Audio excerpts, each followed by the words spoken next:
Hello, amazing people. Welcome to another episode of The Amanda Show. My name is Amanda Akalono, and on this episode of The Amanda Show, we are going to discuss three major topics that are coming out of Africa. The first one, I think, should be the biggest news on the continent today, right now. But for some reason, nobody is talking about it. So, yesterday, as I when I'm recording this video, this happened yesterday or the day before yesterday. In the United Nations, the General Assembly adopted a motion proposed by Russia about condemning colonization in all its forms. But the surprising thing that happened during the votes is that a number of African countries abstained.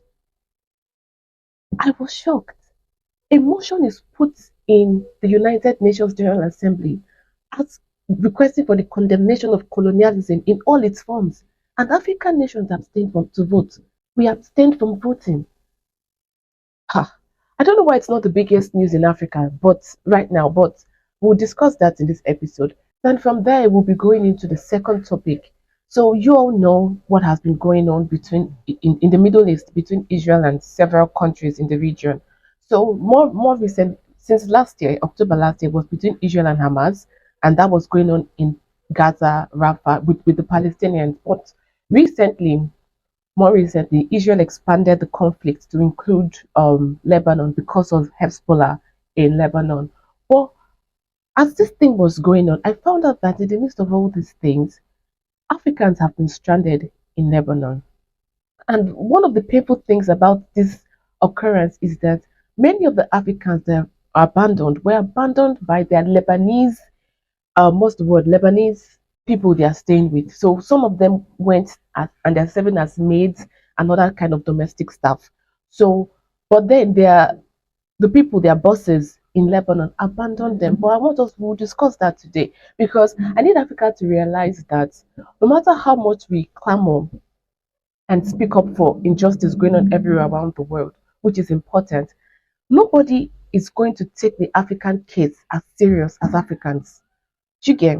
So we're going to discuss that. And then the third and final talk for today will be the interview between the president of Ghana and France 24, where he said something very interesting. He said ever since the French military left Burkina Faso, Mali, and Niger, ever since the French military left, that the case of terrorism has worsened. We'll discuss that today because it's very interesting to see, to have watched that conversation. Thank you for joining me in this episode. Don't forget to like this video, subscribe to this channel, and share this video with your friends and family so that we can reach more people across the continent as we expand this message for the whole continent. Guys, I started this episode asking why the voting that happened in the United Nations 2 days ago is not the biggest topic on the continent today. So here's the thing, here's what happened. 2 days ago, Russia proposed a motion in the United Nations General Assembly requesting to condemn colonization in all its forms, even modern colonization. And the shocking thing, yes, it's more. I believe 99 countries voted in favor of it, which so therefore it passed. One country abstained. I was even surprised that one country voted against. I was even surprised that someone would vote against. I believe was it Fiji. I'll put it on the screen anyway. So that country rejected it, voted against it, and a lot more countries abstained. Of course, we'd expect countries in like United States and many countries in Europe to abstain because Europe is the center of colonization. So they may not want to vote for something that kind of points finger at them. And I also understand that a country like United States may have, I'm just guessing, may have abstained because oh, it was Russia that proposed the motion. So Russia is not our friend. Therefore, we are going to abstain from anything Russia proposes. Interestingly, also Ukraine voted to abstain. Why I thought that was very funny is because Ukraine has been complaining that Russia colonized it. So if Russia colonized you, you should be voting for the motion. But that's not where I want us to talk about. I want us to talk about the African countries. And a handful of African countries abstained. So countries like Senegal abstained, Cote d'Ivoire abstained, Morocco abstained. I think was it Guinea Bissau? But No, a number of African countries abstained, and I was shocked because nothing has been more dehumanizing for Africans after the slavery. In fact, colonization and slavery went hand in hand, but nothing has been more dehumanizing for Africans and had the most disastrous impact on Africa as colonization. Nothing. The only thing that can compete with that, like I said, is slavery, the slave trade. And the slave trade colonization worked hand in hand. And I don't just mean European transatlantic slave trade with the Europeans. I also mean the slave trade that happened with the Arabs. But here's what I found very, very shocking and very disrespectful to the cause of Africa is that African nations abstained. So my question is why? Why, if we do not have nations that have been hijacked by foreign interests, no African nation should vote to abstain. You know what abstaining is? Abstaining is the way they say it is like a weak a weak man's way of voting against the motion. So because you don't want to come out fully to vote against the motion, you abstain. So let's look and say, okay, let's try to think because I really don't see any sense in it. But let's try to think and say, okay, what is the reason why some of these African nations like Senegal, Senegal is a very it's one country I've been looking at because what I was expecting is not what I'm seeing. But I'm still giving the government of Senegal, I'm still giving them the benefit of the doubt. They're just coming in. Let's leave it and say 1 year and 1 year, 6 months in before we can really see the policies they want to pursue.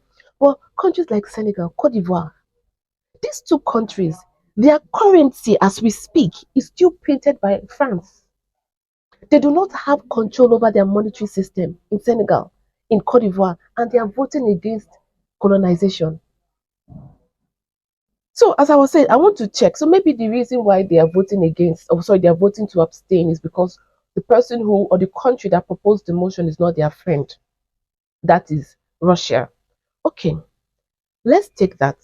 Now, I want to contrast that with something. Now, let's now imagine that Iran, we all know that Iran and Israel are not friends. Israel looks at Iran like mortal enemy. They are not friends. Okay. So let's say in the United Nations General Assembly, Iran proposes a motion calling for the condemnation of the Nazi ideology.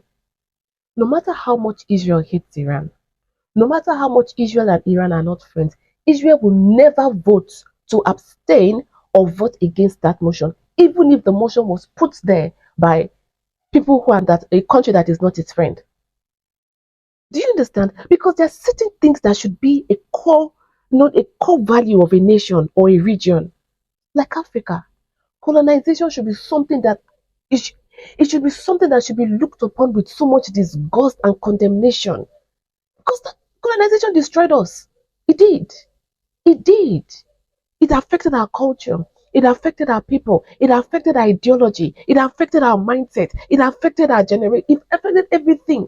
So much that colonization is part of the reason that we look at our history. Many of us don't even know our history because the African history was washed over by the colonizers.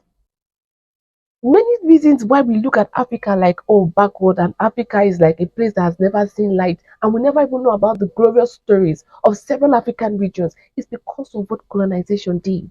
Because they didn't just colonize your countries and your regions, they colonized your mind, they colonized your bodies, they colonized everything. So, as as a policy, it's not just about policy. It should be a core tenet of who we are.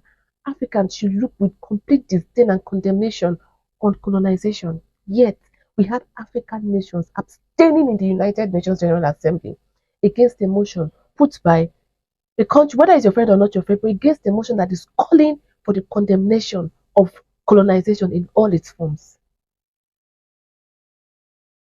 There's a problem. There's a big problem. And what I even find even more upsetting is that it's not major news in any African media outlet. Africans are not discussing this thing. Do you know what colonization did to us?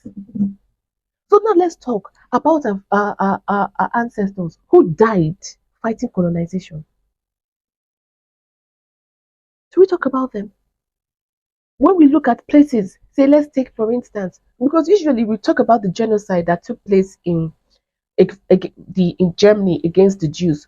Yes, which was a terrible thing, was the Holocaust. But let's not forget that before then, these same Germans did certain things in Africa, in the southern African region, against the Harare people. I believe you find them in, in today's Zambia. I'll find it and put it on the screen. Many times when they went, they eradicated almost 80% of several settlements, killed the people. The women had to boil the skulls of their family members. The women had to boil the skulls of their family members because they were sending it to Berlin for scientific research. Imagine your family member dying, and you had to boil the skulls of these people because the Germans needed it to do scientific research. Many of them were sexually assaulted. Many of them were killed in the most inhumane ways. Should we look at what we saw in East Africa, or is it in West Africa? Or is it the looting of our, no, they call it art now, but of our culture? Many of these museums in Europe are filled with artifacts from Africa, refusing to be returned. What happened to the Benin Kingdom? We don't even know. Many of us don't know the glorious Benin Kingdom because colonization washed over that thing. Many of us don't know about the kingdom of Mali. Sorry, of Mali with Mansa Musa. Why? Because even before Mansa Musa, the kingdom of Mali was washed over. What about Zimbabwe? It was washed over. So the only thing we know about Africa is begging, Africa is poor, Africa is on its knees, Africa is useless. Why is that the only thing we know? Colonization did it to us. Those are ancestors who fought the invaders. Those are ancestors who paid the ultimate price of their lives. Even more recently, in modern history, people like Lumumba, people like Kwame Nkrumah, all these are more recent heroes. They'll be turning in their graves at what countries like Cote d'Ivoire and Senegal and the rest of them and Morocco are doing, voting in the United Nations General Assembly. They'll be turning in their graves. It's a spit on their memory. It's a spit. It's a spit on their memory. It's a spit on those who died, those who paid the ultimate price of their lives, thinking that in the future we will not just get our freedoms, but we'll still have people with common sense enough to know that colonization was the undoing of the African people. But no, in the name of colonization and in the quest to expand territory, because some people in outside of your continent, some people wanted to own the world and they wanted to keep taking and taking and taking. They chopped up your continent in 1884 in Berlin. They chopped you up like a pie. And they said, you would take this one. Me, I would take this one. This would be my own. This would be my own. They chopped you up. Nobody consulted you because they did not think you had an opinion to share. And in 2024, some of us are voting to abstain from condemning colonization in all its forms in Africa. We have a problem. We have a problem. You see, our last episode when I was discussing about the United States wanting to give Africa 2 seats in the United Nations Security Council, although they are featureless seats. One of the things that I mentioned is that Africa, we are yet to even, to build our policies around certain ideologies and say, okay, and decide what is Africa's stand on several issues. What is Africa's stand? And things like this should show you that we have not even started. Because oh no, no, no, no, no, no, no, no, no. How is it? How is it that African nations in 2024 are voting to abstain against colonization? I'm sure that as you're watching this, you know that I'm very upset. Oh, I'm very upset. And I'm even more upset is that we don't have we don't have strong media institutions. None. We don't have any. Even our so-called Pan-African media, nobody is talking about this thing. How did I see that? I saw it on Twitter. Okay, formerly Twitter, now X. That's why I saw it. We have a lot of work to do, but I'm hoping as we begin to gather ourselves across the continent to fight for the complete liberation of Africa, particularly the mental colonization and mental slavery was terrible. As we are beginning to do it, very soon, things like this nonsense we just saw in the UN General Assembly, will not see it again. So let me know what you think about this very shameful, yes, I said it is very shameful, what you think about this very shameful votes that we saw from several African countries abstaining from the condemnation of colonization in all its forms in today's world. Let me know what you think about it in the comment section below. Don't forget to like this video, subscribe to this channel, and share this video with your friends and family so that we can reach more people and we can spread this word out across the continent and across the world. So, recently, Israel, with the whole thing going on in the Middle East, Israel expanded the conflict to include, not initially they were fighting in Gaza against Hamas. So now they expanded the conflict and they are now fighting Hezbollah in Lebanon. So when this whole thing was going on, right, a lot of people, which I think is still good because it's fine to condemn the killing of civilians, whether it's in small or maybe it's a handful or a lot, is right. Well, I saw a video, and sometimes in situations like this, we usually don't see the big pictures. Like, we don't see how it affects the lives of everyday people. We are looking at it from geopolitics, so we are just seeing the headlines, but how it affects the everyday people on ground. So I saw a video, and in the video, the lady, she was a maid, or she's a maid, or she was a maid. Anyway, so in the video I watched in Lebanon, this lady, an African woman, a black woman, was a domestic staff for a family in Lebanon. Now, once she arrived in Lebanon, her passport was seized by the family she was working for. That is the first thing that I wanted to point out. It was sealed. So secondly, as the Israel started bombing the southern part of Lebanon and even across Lebanon, the family decided to flee. But what I found very, very disturbing from her narration is that when they were leaving, they were going to the UAE, they told her to stay and take care of the house. The moment Madam left, she told me that to stay in the house. When I stay in the house, come in the house. So I live in the house. I come back. I leave my phone in the house. The fire is in the house. The location is the first day they attacked from Sur, all of us, like me, I was in the kitchen. Madam going to Dubai now.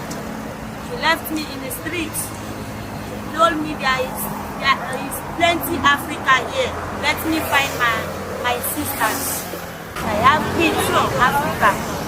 I have my family. I don't have phone. All my Madam house. We don't have money to use. Now we are staying in the streets. Look, we don't have food to eat. It's the problem. I want to go back. I want to go back. They thought it was okay to run to preserve their lives, which is fine. Everybody's life should be preserved. But they told her to stay back in the house. An African woman to stay back in the house to take care of the house. So how did we find out? Is that when all these things was going, after they left, she was taking care of the house as they had instructed her to do, and then Israel bombed the house. She escaped narrowly with her life. And the video I saw, there were African women sitting on the streets in Lebanon. As Western countries evacuate their citizens from Lebanon, many migrant workers from the global south are stuck. Our life is not safe. We want to return back to our country. Beirut has been the target of repeated Israeli airstrikes. The capital has also been flooded by internally displaced people fleeing fighting in the south, close to the border with Israel. The government has set up shelters to accommodate the influx of people, but migrant workers are being turned away. They are outside. They don't have internet, so no communication.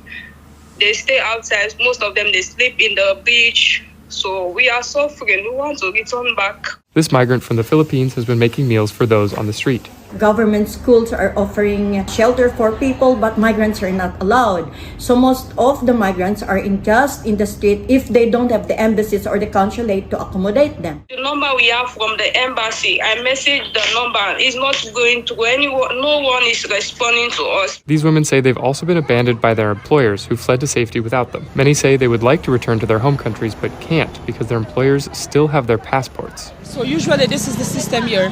If the employer doesn't want you, they will just drop you somewhere without your papers, and you can't do anything.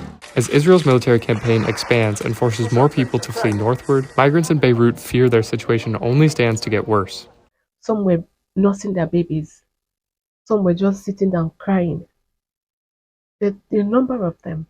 They had been rescued by some NGOs that are working in the region, and so they were just there. I was pained, and I asked myself, Africa, how did we get here? Many of you don't know that forget this conflict now going on between Israel and Lebanon. Forget this conflict. Many of you don't know that in your respective countries across Africa, your economy is better than that of Lebanon. The economy in Lebanon is in tatters. It's really it's a mess. Your economy, many even a country now like Nigeria, that Nigeria is experiencing the worst economic crisis it has seen in over 40 years. As we speak, this mess of an economy that you are saying Tinubu bad, Tinubu destroyed Nigeria's economy with along with Buhari, this economy we are condemning is a lot better than the economy in Lebanon. Many of you don't know. At that point when I was watching this video, many thoughts were just pouring through my mind. No, my mind. Number one, how did we get here? That running through the desert to be domestic staff in a country like Lebanon that is experiencing one of the worst economies in the world. Your country, the economy in your country is a lot better than that of Lebanon. How did we get it that Africans are happy to take peanuts? Africans are happy to take crumbs that fall off the table just so they can leave their country. How did we get here? I was wondering. And another thing I was also thinking about is by the time this whole conflict or this war between Israel and Hezbollah and Lebanon, by the time it settles, maybe 6 months later, you will still see Africans running through the Sahara Desert to get to Lebanon, to run to Saudi Arabia. Have you seen the way they are treated in Saudi Arabia? To run to Saudi Arabia, to run to many of these countries. That as you're landing, they're taking your passport. As you're landing, they're taking your passport. That means you can't even escape, regardless of how you are treated. And many of them, if you listen to their narration of what they're experiencing in the Middle East, you will weep. There was a time I had a talk with someone. Who was part of these people who are trying to get out of the country in Africa, particularly sub-Saharan Africa. Then say, "Oh, Africa is in a bad shape. Africa." Blah, blah. So we're trying to run to Europe through the Sahara. If what these people are experiencing, based on what this guy, he was arrested, was captured, and he was put in prison in Libya. Oh my Jesus!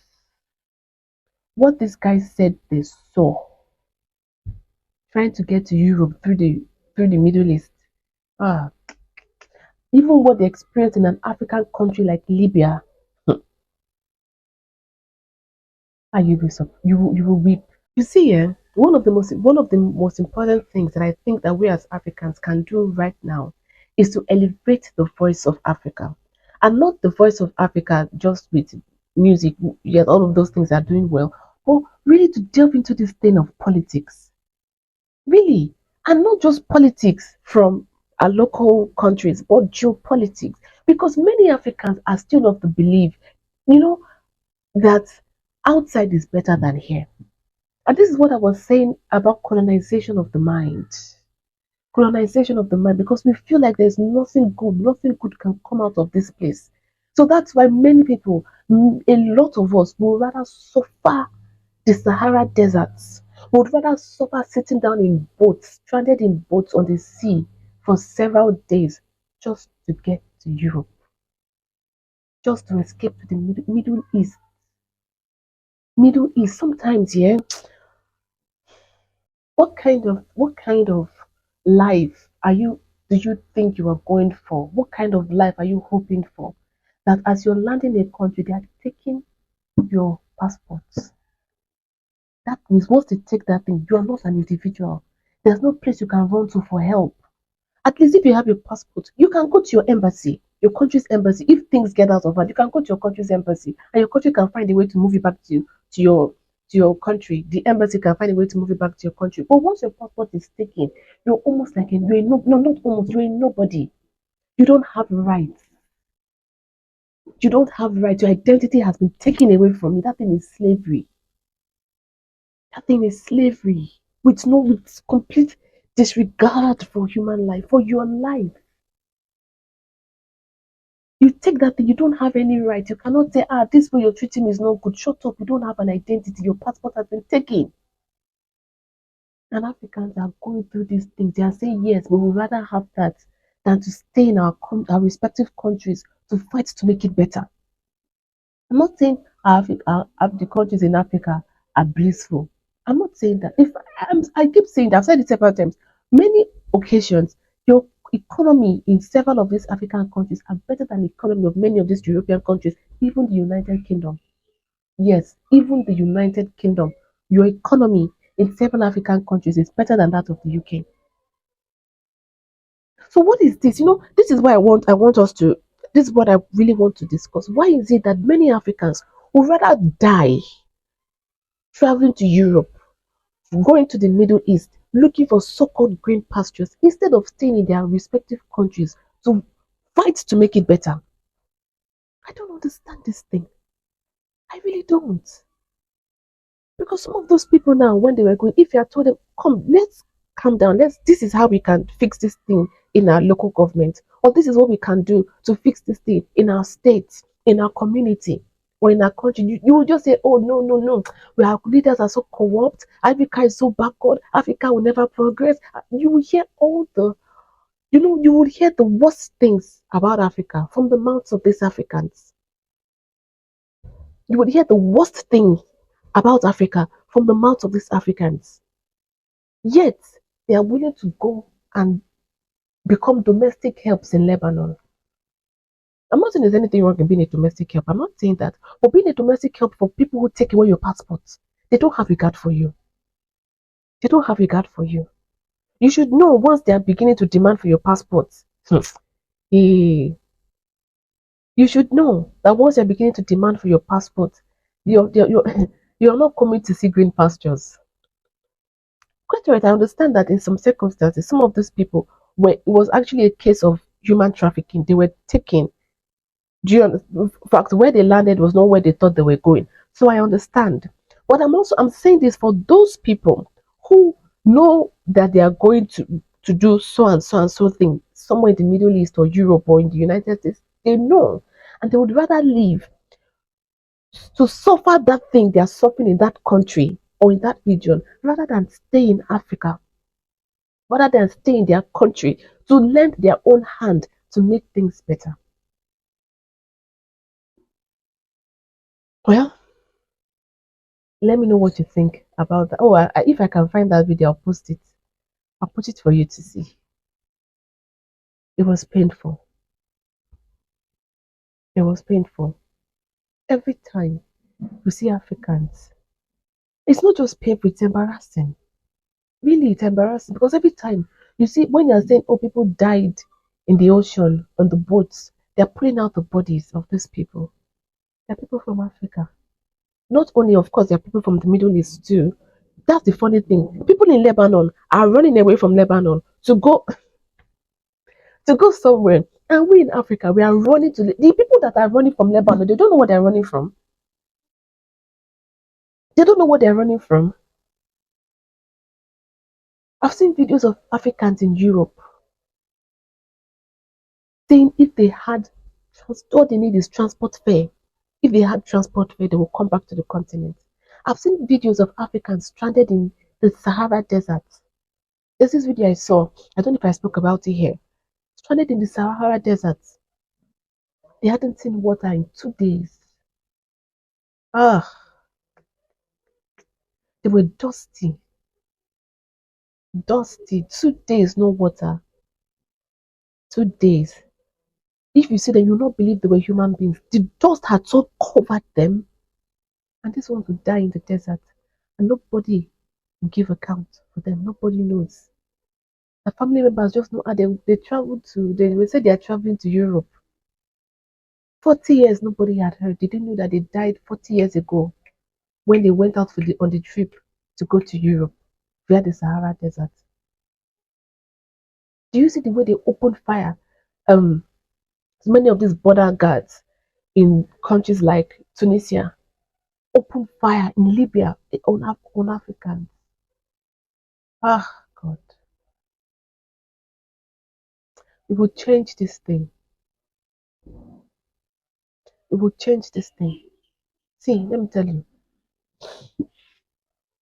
I have my script here for what I wanted to say. This thing I didn't plan to say it. But mark my words. Me and you, we're going to change this thing. I said it before when I was talking about the Africa China Forum that took place several weeks ago. I said it that we're going to transform Africa. That the miracle of China that the world keeps talking about will be nothing compared to the miracle of Africa.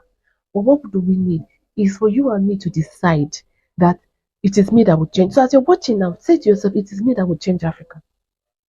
It is me that will change Africa. We just need to decide. Once we decide that we are going to transform this continent, the rest we will then gather our strategy. We'll gather ourselves together and we'll go to work. I'm telling you.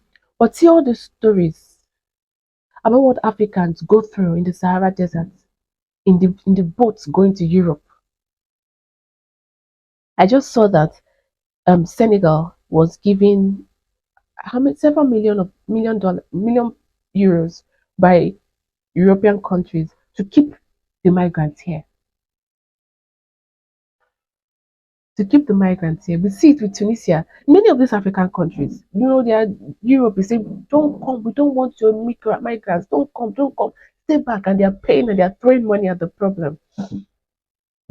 Many times. How is it that as there are people in Lebanon are running away from the bombs of Israel? How is it that Africans are caught in the crossfire? Who went there as domestic staff? And when the family they were taking care of and the family they were working for left, they told them, stay back here and take care of the house because they did not regard them. They didn't even regard them as humans. They didn't regard them as humans. We are going to change this continent. See that narrative of Africans dying in boats going to Europe. You see that narrative of Africans dying in the Sahara Desert, of Africans abandoned and stranded in Lebanon because we're looking for greener pastures. We're going to change it. Me and you will change it. So let me know what you think about Africa caught in the crossfires as Israel and Hezbollah battle it out. Let me know what you think about it in the comment section below. Many of these people who their passports have been taken, they can't even go to their embassies because there's no proof that you're from that country. There's no proof. And even when they want to take these Lebanese, they are taking them into the UAE and other countries in the Middle East to help them. You that you're running with them, you can't go because you don't have any passport showing who you are. Let me know what you think about this occurrence in the comment section below. Don't forget to like this video, subscribe to this channel, and share this video with your friends and family so that we can spread this word and we can gather more people together as we are committed to transforming the story of Africa. So recently, a few days ago, it's over a week now, the president of Ghana, His Excellency Nana Akufo-Addo, had an interview with France 24, and they spoke about things going on in the Sahel region. The main headline I saw that made me now watch the interview before I decided to do this talk is because he said ever since the French military left, that the security situation in the Sahel region has gotten worse. All right, now let's discuss. Before we get into that, first thing that he said that caught my attention was that when we're talking about Niger, he and the host of the France 24 program, the first thing he said that caught my attention was that he was condemning the overthrow of the democratically elected president of Niger, that is Mohamed Bazoum. Interesting. Because why I thought it was very interesting, yes, they say it was democratically elected. Okay, that is for President Akufo-Addo to say. But I remember that in those elections in Niger, I remember I think the elections happened in 2022. Yes, 2022. The very even then people were already complaining. The suppression of voters. It was the general consensus is that that election was rigged. That election was rigged. That's the general consensus. The suppression of votes, the violence, the funny business that was going on in that election. So why I bring this up is because I remember that election. I remember that election. For people were even saying protest, a lot of things. So I thought it was very telling for the president of Ghana to say that those elections that brought Bazoum into power was democratic. If there was nothing democratic about it, so that's why I keep saying it on this program. I don't understand this thing in Africa that civilian coup is fine or military coup is bad.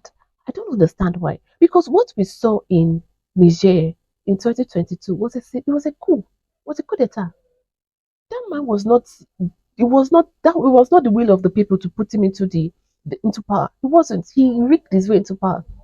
So why is it that that one that Bazoum did and ECOWAS did not complain? ECOWAS didn't have a problem with it. That one was fine. But when meanwhile the majority of the people were saying this is bad, this is bad, this is bad. We do not vote him. We don't want him into power. Blah blah blah blah blah. But ECOWAS left it. Then a the military had their coup and came into power, and the people celebrated it. The people celebrated it. Then the president of Ghana said that one is bad. What is it?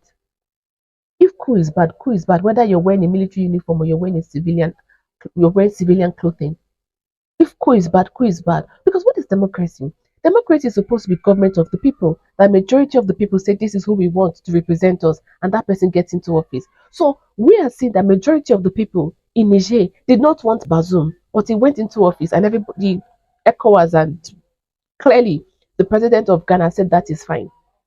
But when the military came into office, when majority of the people are saying yes, that one is fine, ECOWAS and the president of Ghana have a problem with it. It's very funny. I don't understand this thing. Really, it's sometimes I sit down and I think about it, and no matter how much I try to make reason of it, it doesn't make any sense. How we in Africa, especially our leaders, we say civilian coup is good, military coup is bad. It's stupidity. It really is to me. It's hypocrisy. If coup is cool. Now let's get into what the president of Ghana said that made me want to have this conversation, where he said that ever since the French military left, the situation in the Sahel has gotten. We're talking about Burkina Faso actually. We're talking about Burkina Faso. Then he reiterated it, but he said ever since the French military left, the situation referring to Burkina Faso has gotten worse. I do agree. I agree with him. It's true because many things that we are seeing going on in Burkina Faso, Niger, Mali, although like for example now, at one time, the government of Mali was in control of just was it 40% of their country? Yes, but right now they're in control of but imagine being a president, being the government of a country, and you do not have full control over the territory you supposedly govern. You're really not the leader. That's been situation in Mali for several years, even when the French military was there. Let's not forget. Even when the French military was in Mali, the government of Mali was not in control of all its territory. It was not, particularly in the northern part of Mali that is rich in minerals. The government did not have a say over what happened in that place. It is even now that they've kicked out the French military that the government of Mali is controlling more of its territory. It's the same thing, even in a country like Nigeria that is in ECOWAS and supposedly the big dog on the continent. Even in a situation like Nigeria, the government in Nigeria is not in control of the whole territory. It's not. Terrorists are controlling several swaths of land in Nigeria. And Nigeria still plays with the status quo with working with I don't want to say some things, but you know what I mean. So we can say, whether it's with the French or without the French, we can say the situation in these countries, in the entire Sahel region, is terrible. What I want to bring to your memory a comment that was made by the former ambassador of France to Niger. You know, last year when after the military took power in Niger, some months later they asked the French to they expelled the French ambassador to Niger, but he said that France does not recognize the people, the military, as the government, so they cannot tell him to leave. And I remember there was this funny back and forth that went on. Finally, they frustrated him; he had to leave. But when he left, interview, I'm going to look for that interview and I will post it. D'un autre côté aussi, peut-être maintenant, notre ambassadeur et notre contingent n'étant plus otages au Niger, en quelque sorte, dans cette position de fort Alamo, nous aurons peut-être plus de latitude pour monter des opérations de déstabilisation, cette fois-ci plus clandestines. So I'm going to paraphrase, but I will post the interview so that you can make for yourself what you will. But something that he said is, now that diplomacy is ended, I'm paraphrasing, this is not the exact words, but I'll find the video and I will post it. He said that now that this whole diplomacy is over between between France and Niger, now is a good time to use, well, opposing forces to arrange the situation in Niger. That is me putting it mildly, by the way. You know what I mean by opposing forces? Terrorists. Now is the time to use terrorists to adjust situation in Niger. So if that was a threat, and I don't know why that wasn't. You keep what I keep saying about the media in Africa. We need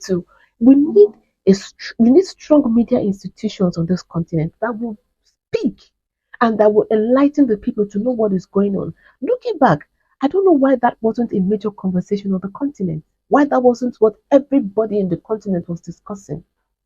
Because we have weak media institutions. But anyway, that was a threat to Niger. So if you are going to say why is terrorism increasing and things are getting worse in the Sahel region, well, we can use that statement as an evidence to say, well, because several external forces are probably propping up terrorism on the continent in the region. Because he said it, and after he said it, a few months later, things got out of hand. So it's safe to say that that is an evidence that external players are propping up chaos in the region.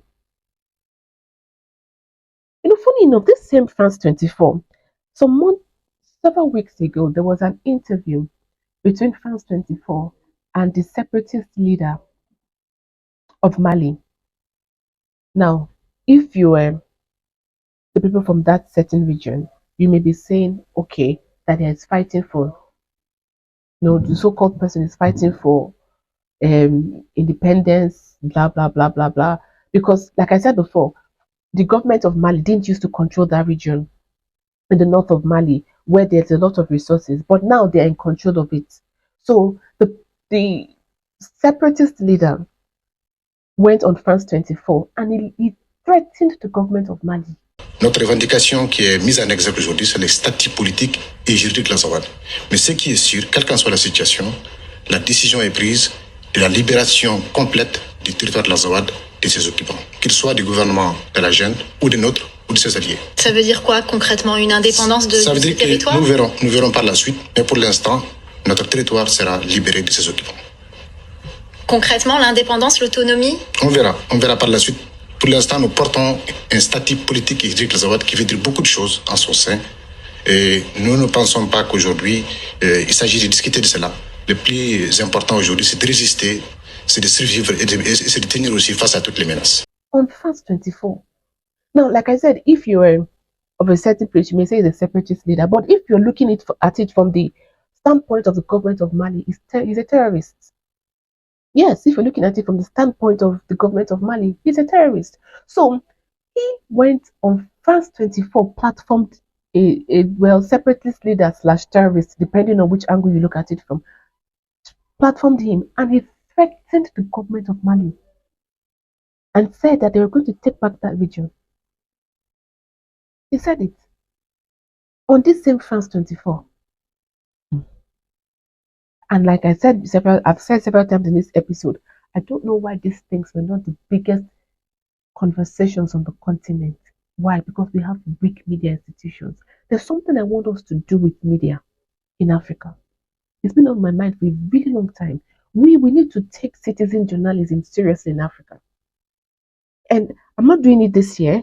Maybe sometime next year we'll kick it off. But I want us to do something with media in Africa. Me and you, we're not going to wait for CNN or Al Jazeera or France 24 or DW or BBC or anybody to come and tell the African story from an African perspective.